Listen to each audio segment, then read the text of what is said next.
kayaknya saya harus jadi dokter deh besok nih, supaya nggak usah bayar gitu, supaya kalau ada keluarga, teman atau orang-orang yang butuh pertolongan nggak usah bayar gitu. Setelah terjun ke pendidikan kedokteran, gimana Pak Dokter? Apakah kok gini sih ternyata nggak Kecewa. Kecewa. Sembahyang ke pura gitu, sampai di sana melakukan perjanjian pada saat sembahyang. Okay. Perjanjian itu begini.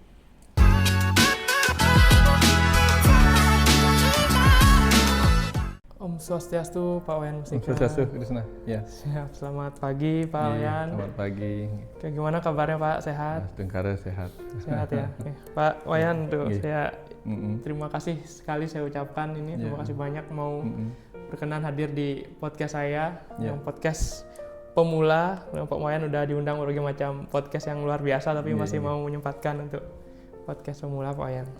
Terima kasih.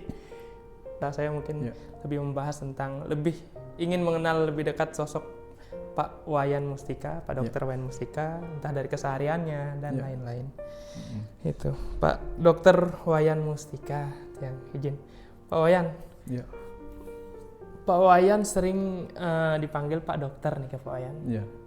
Kalau boleh tahu, berarti Pak Wayan ini dulunya seorang dokter atau sampai sekarang masih menjadi dokter yang medis yang menangani pasien seperti untuk sampai saat ini atau gimana tuh Pak Wayan?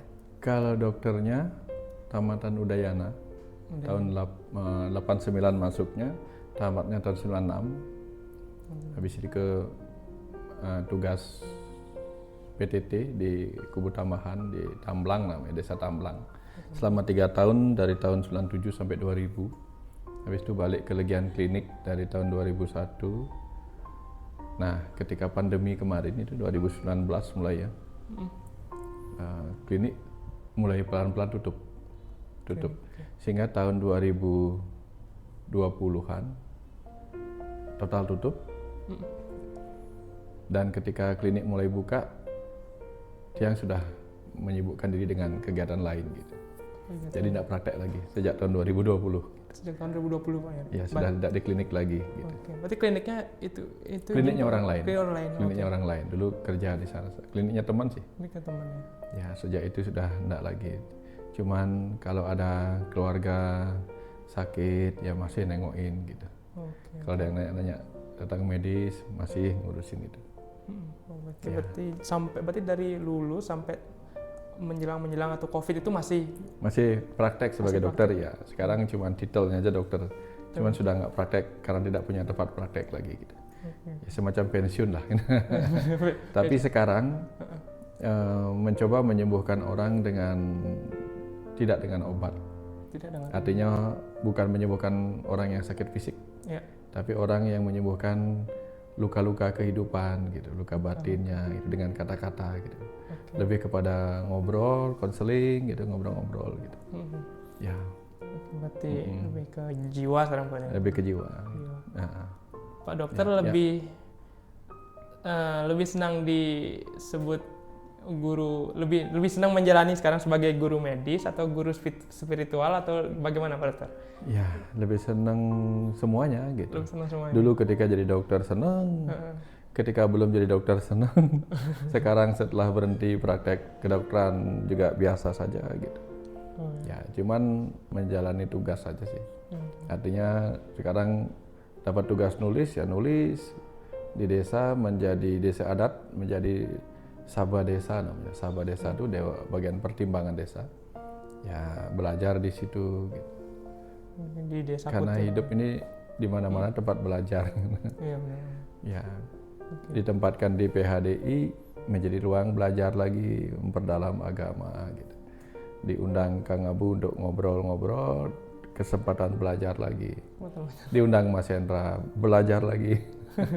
Sekarang melanjutkan menulis buku, belajar ilmu menulis buku dengan aplikasi namanya, aplikasi Adobe InDesign gitu. Dulu kan tidak bisa. Dulu cuma pakai Word, kemudian selesai serahkan ke penerbit urusan mereka. Sekarang harus belajar sendiri. Jadi kan hidup itu tidak pernah berhenti belajar. Sambil belajar Pak Dokter ya? Ya, intinya begitu. Karena dari kecil memang sudah sudah menanamkan di benak, gitu, di mutu hidup. Dulu Tiang punya meja belajar waktu SMP, SD. Di sana Tiang tulis belajar terus sampai mati. Gitu.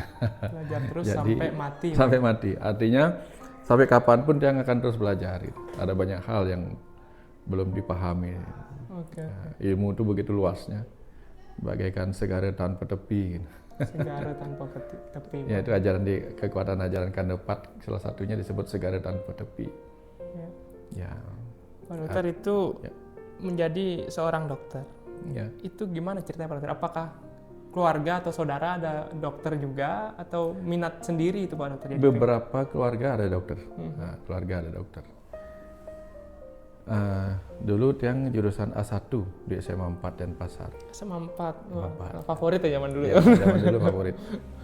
Dulu sukanya ilmu arsitek. Arsitek, teknik sipil, teknik komputer, teknik elektro, teknik mesin, yang begitu-begitu sukanya. Sehari sebelum UMPTN, itu zaman itu disebut UMPTN, ujian masuk perguruan tinggi negeri. Pada saat itu kemudian harus berhadapan dengan situasi di mana ada keponakan yang sakit, berobat ke dokter. Ponakan yang sakit, Ya, berobat ke dokter dan diperiksa lalu bayar. Wajar aja bayar, dapat obat kan begitu. Betul. Tapi ada cetusan lain di dalam diri waktu itu. Kayaknya saya harus jadi dokter deh besok nih, supaya nggak usah bayar gitu. Supaya kalau ada keluarga, teman atau orang-orang yang butuh pertolongan nggak usah bayar gitu. Sehingga akhirnya besoknya nih semua keinginan untuk jadi arsitek dihilangkan. Langsung tinggal satu pilihan aja, nggak ada pilihan kedua ketiga. Langsung pilihan pertama dokter. Gara-gara satu hal yang memicu itu langsung itu aja, semua hobi interest itu nggak langsung kok. Ya, akhirnya menjadi dokter gitu. Begitu UMPTN berserah kepada alam gitu. Terserah alam mau membawa kemana, yang penting yang melaksanakan ini. Kalau lulus ya syukur, kalau enggak ya berarti bukan di sana, gitu aja sih. Ternyata lulus gitu. Lulus waktu itu di ujian masuknya lulus, dapat ranking 3 di urutan penerimaan gitu. Di seluruh Bali itu. Bahkan teman-teman zaman itu ada yang dari tim-tim, ada dari Jawa gitu.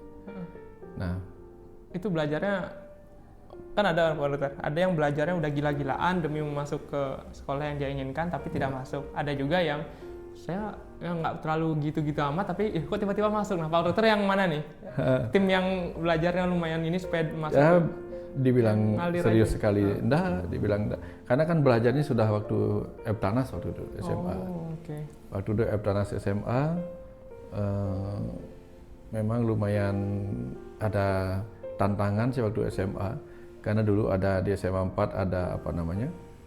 Ada tantangan dari guru, siapa yang nilai matematikanya 10, itu dapat cincin gitu. Dapat cincin? Dapat cincin emas gitu. Ada semangat belajar. Gitu. Sehingga pada saat itu cuma satu aja salah. Salah satu matematikanya Eptanasnya itu. Gara-gara saking semangatnya. Saking semangatnya, 2 kali 2 itu sama dengan 4 kan? Ya betul. Tiba-tiba nulisnya itu salah. 2 kali 2 sama dengan 5. Ingatnya begitu, waduh. Setelah itu merasa udah benar gitu. Nggak tahu kemana pikirannya, apa 5 apa 8 tak bikin itu. Kemana pikirannya nggak ingat. Udah semangat kan, udah ngebayang dapat nilai 10. Ternyata kok bisa nggak dapat 10, tak cek nilainya. Itu satu yang salah. Jadi itu sejenis persamaan. Bagian hitung-hitungan persamaan lah. Itu sudah beres sampai detik terakhir gitu. Yang sulit-sulitnya terlewati pada saat 2 kali 2 itu ya sama dengan 8 apa berapa itu. Nah itu masalahnya di situ, cuma salah sedikit aja gitu. Nah jadi belajar kimia juga serius, belajar biologi serius karena dianggap itu Eptanas gitu. Jadi setelah masuk perguruan tinggi UMPTN, jadi nggak terlalu belajar serius karena sudah belajar sebelumnya pas SMA. Kan mepet itu waktunya gitu. Ya. Jadi nggak emang ini ya emang apa istilahnya ya udah nyicil dari sekolahnya udah nyicil jadi waktu ini. Ya waktu itu nggak terlalu ini. Udah aman lah gitu. Lalu menjalani sebagai kuliah di kedokteran Pak Dokter. Bagaimana? Apakah ringan aja atau ternyata kok gini ya? Karena waktu itu kan Pak Dokter memilih jadi dokter gara-gara ponakannya sakit. Jadi kan tidak ada yang ada orang yang dari dulu aku pengen menjadi dokter segala macam gitu. Tapi ini gara-gara Pak Dokter satu hal yang memicu akhirnya Pak Dokter memilih jadi dokter. Setelah terjun ke pendidikan kedokteran, gimana Pak Dokter? Apakah kok gini sih ternyata nggak kecewa? Kecewa. Karena di otak pertama itu adalah namanya anak muda ya. Di otak pertama itu adalah langsung terjun nolongin orang. Nolongin orang kayak pramuka, kayak PMR, latihannya kayak gitu. Tiba-tiba begitu kuliah pertama, belum tahu kurikulum kedokteran kan. Begitu kuliah pertama, tahu-taunya kembali belajar biologi, belajar kimia, belajar fisika, sesuatu yang rasanya sudah yang anggap inilah terakhir kali belajar. Waktu SMA mikirnya gitu. Waktu SMA. Begitu masuk lagi di dunia kedokteran tuh bayangannya langsung diajarin nyuntik gitu otaknya pokoknya pingin cepet-cepet gitu. Dan ternyata ya itu tadi belajar lagi yang itu kan. Nah kecewanya di situ. Mulai malas belajar. Oh ada fase Pak Dokter fase malas belajar. Jenuh belajar. Ada fase kemudian mulai berani bolos. Padahal biasanya dari SD sampai SMA tuh satu kali pun tidak pernah bolos. Bagi Pak Dokter bolos itu apa? Maksudnya apakah hal yang sangat nakal? Tidak nakal. Karena orang tua dimarahin kenapa? Tidak. Karena merasa rugi aja kehilangan momentum pembelajaran itu. Baik. Ya karena yang dari SD sampai SMA selalu tertantang untuk mengetahui lebih jauh dari apa yang teman-teman ketahui. Oke. Misalnya di SD orang belajar ilmu matematika begini, di level SD yang mempelajari ilmu matematika praktis versi kakak yang guru matematika. Itu tak pelajaran dia punya buku tebal. Wah, pokoknya bagaimana ilmu praktis itu selalu belajar melampaui teman-teman. Jadi misalnya pas SD belajar agamanya tentang cerita-cerita agama, yang belajarnya ilmu warige, pinjam juga dari guru agama yang tinggal di rumah tak baca-baca gitu. Nah, jadi setiap momentum belajar di kelas itu menyenangkan. Jadi bolos itu sama dengan kehilangan momentum yang menyenangkan gitu. Oke, berarti bukan ada karena takut dimarahin orang tua? Enggak. Orang tua enggak pernah peduli. Masa Pak Dokter? Karena orang tua yang satunya tukang bangunan, satunya ibu tukang pijat. Jadi nggak pernah, ibu buta huruf, nggak pernah tahu apa yang terjadi. Gitu. Tapi ketika Pak Dokter, ada nggak ini Pak Dokter dari orang tua sendiri benar-benar selegang masuk yang jangan bolos-bolos, jangan nakal-nakal apa ya udah nggak ada. Nggak pernah. Nggak pernah mendorong. Nggak pernah. Cuman paling-paling di rumah dimarah karena tidak nyapu gitu misalnya, terlambat nyapu. Oh malah yang itu yang ya dimarah karena tidak sempat nyapu atau misalnya zaman anak-anak yang kecil-kecil itu kan sering ke pantai, keasikan berenang di pantai, terlambat pulang, terlambat nyapu, duluan ibu yang pulang gitu. Nah itu dimarah. Hal yang seperti itu. Ya dimarah. Kalau pelajaran tuh enggak. Paling-paling kalau sama bapak juga nggak pernah ditanya. Paling setiap kenaikan kelas, nunjukin hadiah karena juara, sama nunjukin raport itu aja selesai. Sepertinya orang tua sudah nggak ngurus lagi karena apa? Sudah percaya karena kakak juga guru. Kedua-duanya guru kan, ada guru matematika, ada guru BP gitu. Tapi dari dalam sih karena memang hobinya memang belajar gitu. Izin nih Pak Dokter. Pak Dokter punya kakak. Tapi Pak Dokter namanya Pak Wayan, berarti yang kelima. Balik. Balik ya. Berarti Pak Dokter anak paling kecil nih? Paling kecil. Siap. Oke, jadi balik lagi ke kuliah mulai ada rasa jenuh. Akhirnya kan bolos, kemudian sampai kemudian nilainya menjadi di bawah teman-teman. Ya, akhirnya kembali masuk ke cerita di masa kecil. Kalau di SD dulu kan sering dibully. Artinya sering dibully sama teman-teman. Dijadikan teman hanya ketika ada PR atau ketika ada ulangan. Baru dijadikan teman. Baru mereka akrab. Begitu bermain-main nggak diajak. Pak Dokter sempat mengalami hal seperti itu? Ada. Artinya merasa di nomor 2 kan gitu. Nggak tahu kenapa. Tapi itu pelajaran hidup tentang dualitas. Bahwa diberi tepuk tangan pada saat kenaikan kelas biasa, setiap harinya dibully biasa, sehingga dua-duanya menjadi kebiasaan. Nah, begitu masuk kedokteran dengan mulai banyak bolos tadi di semester awal gitu. perhatian teman-teman mulai agak gimana ya, kembali seperti underestimate. Oke, sebelah mata, underestimate. Ya, sebelah mata. Nah, dari situ kemudian muncul lagi, muncul rasa jengah. Ini bukan saya. Ini bukan saya yang dulu. Saya yang dulu tuh enggak begini. Akhirnya mulai dengan jengah itu memotivasi diri sampai pergi sembahyang ke sebuah tempat suci. Sembahyang ke pura gitu. Sampai di sana melakukan perjanjian pada saat sembahyang. Perjanjian itu begini. Berapapun jumlah mata kuliah saya nggak lulus, maka sebanyak itulah hari di mana saya tidak makan nasi. Berapa banyak saya tidak lulus mata pelajaran? Misalnya ada mata kuliah 10, 8 nggak lulus, maka selama 8 hari saya tidak makan nasi. Menantang diri sendiri. Dan daripada tidak makan nasi, lebih baik belajar serius. Akhirnya mulai belajar serius. Karena takut apa? Takut. Dengan keputusan diri sendiri. Karena Tiang selalu begini.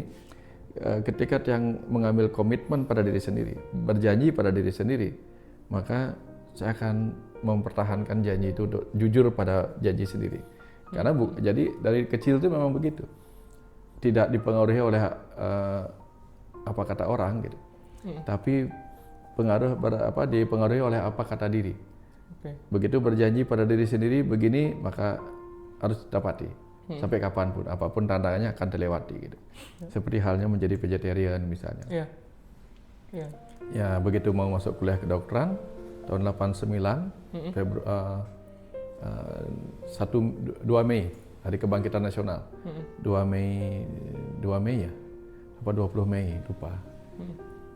Nah, itu menyatakan mulai saat ini saya akan berhenti makan daging. Itu karena melihat kambing dan penyu nangis pas mau dipotong. Nah, sejak itu berkomitmen pada diri sampai sekarang. Bukan karena pengaruh orang lain, enggak. Dia tidak mudah dipengaruhi orang lain. Dari dulu apa ada momen yang membuat Pak Dokter tidak mudah dipengaruhi orang lain? Apa memang dari dulu? Memang dari dulu. Memang lebih percaya diri gitu, percaya pada diri sendiri gitu. Karena ya daripada dipengaruhi orang lain, dibully waktu kecil kan malah menjadi indah ini. Sejak itulah lebih baik saya percaya pada diri sendiri aja lah daripada terguncang oleh bulian orang lain atau melambung oleh pujian orang lain gitu. Pujian orang lain tidak terlalu bermakna karena apa? Misalnya nih, oh kamu pintar, tapi yang sendiri tahu diri tidak tahu kan? Apa gunanya dipuji tahu tapi kita tidak tahu? Ya, apa buruknya diajak bodoh sama orang lain sementara di bagian ini yang tahu gitu. Jadi lebih percaya diri lah. Merasa tidak tahu ya belajar, merasa masih bodoh ya belajar, gitu aja. Jadi sejak itulah kemudian memotivasi diri terus-menerus, self motivation lah, sampai akhirnya lulus semuanya. Lulus semua mata kuliah itu karena takut nggak makan nasi, takut harus memenuhi janji pada diri sendiri nggak makan nasi, kerja keras. Begitu ujian dari malam sampai pagi, pulang sekolah langsung makan sebentar, belajar lagi sampai malam, bahkan kadang nggak sempat istirahat, belajar lagi sampai pagi. Nanti langsung ujian, pulang ujian baru istirahat sebentar. Itu pembelajarannya. Akhirnya mulai beranjak nilainya, beranjak bagus lah gitu. Ketika teman nggak lulus, yang lulus gitu. Ya mulai bisa begitu, mulai bangkit lagi percaya diri. Tapi yang lebih menarik di selama kuliah kedokteran itu adalah ya lagi-lagi seperti tadi yang ceritakan. Kalau orang belajarnya matematika kelas 6 gitu misalnya, yang belajarnya matematika milik gurunya. Dan ketika di dunia kedokteran orang mempelajari tubuh, misalnya di kamar mayat nih, orang membedah tubuh sampai mencari apa penyebab kematian orang ini. Kalau dia enggak, di mana sih rohnya itu berdiam? Di mana rohnya itu berdiam? Jadi pembelajaran spiritual itu dalam pengamatan diri sendiri sudah mulai sejak lama, sejak yang kecil. Sehingga masuk dunia kedokteran itu selain awalnya termotivasi untuk menjadi dokter agar bisa menggratiskan orang, pemicu berikutnya adalah belajar kedokteran itu justru membuat yang berhasil ketemu banyak keajaiban dalam tubuh. Kagum. Kan waktu itu kan tidak mudah orang belajar kedokteran. Tidak seperti sekarang. Sekarang ini banyak hal yang bisa kita lakukan. Nonton YouTube, ketemu bagaimana penjelasan ilmiah tentang tubuh, bagus sekali. Kalau dulu susah. Aksesnya kurang, Pak. Aksesnya susah. Ada buku-buku anatomi bahasanya bahasa Latin. Wah, susah tuh. Bahasa Latin, pengantarnya bahasa Latin. Wah, kalau sekarang kan gampang. Lebih gampang lah, apalagi ilustrasinya bagus, videonya bagus. Dulu susah. Nah, akhirnya itu membuat pembelajaran itu menemukan begitu banyak misteri, keajaiban dalam tubuh manusia. Termasuk pertanyaan-pertanyaan lama terkumpul lagi. Ini roh di mana ya? Roh di mana? Ya, kenapa manusia harus diciptakan ada begini dan sebagainya lah. Gitu. Nah, pertanyaan-pertanyaan itu hanya berlalu saja, tidak ada jawaban apa-apa. Gitu. Izin Pak Dokter pernah nanyain itu ke seseorang? Enggak berani. Kenapa nggak berani Pak Dokter? Padahal kan itu mungkin dibilang hal yang tabu, mungkin tidak juga dibilang ini. Kenapa Pak Dokter tidak pernah mungkin ke orang tua lah paling dekat? Oh, apalagi orang tua kan. Orang tua kan buta huruf ya. Oh gitu. Orang tua buta huruf. Nah, terus itu kan pertanyaan yang bersifat spiritual. Betul. Nanya ke dokter-dokter, mereka kan jarang bicara spiritual di zaman itu. Sehingga kita kan nggak berani. Mereka kan bicaranya ilmiah. Masa nanya hal-hal hal spiritual pada para dokter, para guru yang lebih banyak bicara ilmiah tentang ini karena tugas mereka di sana gitu. Akhirnya terkumpul aja pertanyaan sendiri, gini. Tanpa jawaban. Tanpa jawaban. Ya. Tapi beruntungnya ternyata kuliah di kedokteran itu menyebabkan yang akhirnya bisa mengenal lebih jauh tentang tubuh, tentang pikiran, tentang mental. Setidaknya ada dua, walaupun tentang jiwa belum, karena nggak ketemu di situ kan. Dapatnya tentang mental dan mental dan tubuh aja. Ya, minimal dapat lah di situ. Begini cara kerja tubuh, begini cara kerja pikiran, dapat lah. Sehingga sekarang itu lebih mudah menemukan benang merah interaksi di antara tubuh, pikiran dan jiwa, gitu sih. Akhirnya setelah